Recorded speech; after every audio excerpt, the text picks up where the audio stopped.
Obviously, advertising isn't just trying to sell us products. It's also used heavily in politics, right? Political advertising, especially in the United States, right? Political advertising is a bigger challenge to critical thinking than most other forms of advertising. I think that's certainly true. The book talks about kind of the birth of negative political ads in the 1960s. So we have to remember that this is about the time that television is really, really taking off. I mean, it had been around in the 50s, but the 1960s, we start to get, we're on the, the birth of color television, and television programs are really taking off in the United States and elsewhere. So the 1964 presidential election has a lot of really good examples of some of the first uses of political advertising. Political ads routinely use logical fallacies and rhetorical gimmicks. There's some really good examples in the book. Again, used by left, right, and center political alliances. And it's really taken to a new level these days. I mean, there's always been political ads in my lifetime for sure. But it's just become so grotesquely misleading political ads. I mean, it's astonishing, especially when it involves manipulated videos, deep fakes. The scary music is often playing in the background.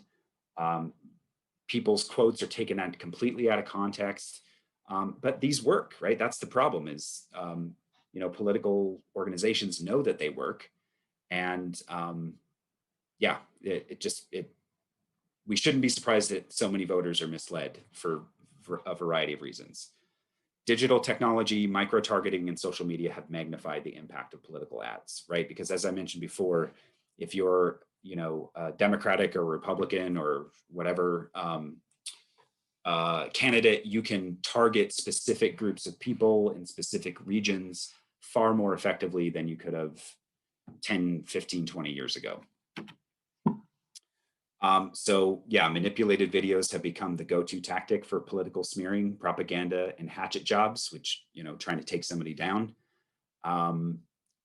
So one of the big techniques is what's called splicing, where you're joining together audio sound bites or video footage to make it appear that someone said or did something that they didn't actually say or do, right?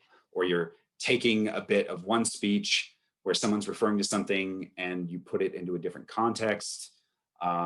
Or what is common is you'll just edit a speech down to make it seem like this person said this, and they've cut out some very important contextual words, right, to make the person look bad. So very common technique used in political advertising.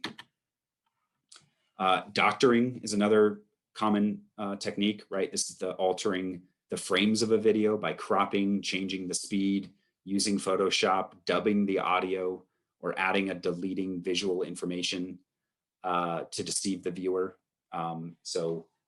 Doctored photos are quite common, doctored videos, to make people look, or political candidates look bad. Misrepresentation, so these all kind of come together. But this is still its own technique in and of itself. Misrepresentation, presenting unaltered video in an inaccurate manner that misrepresents the footage and misleads the viewer. So almost like the political video equivalent of the straw man fallacy.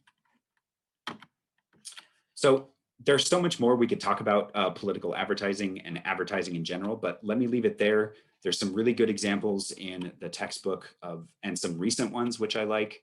But I look forward to maybe talking about some other examples with you on the discussion. And if you have any questions, as always, please be sure to let me know. All right, see you next time.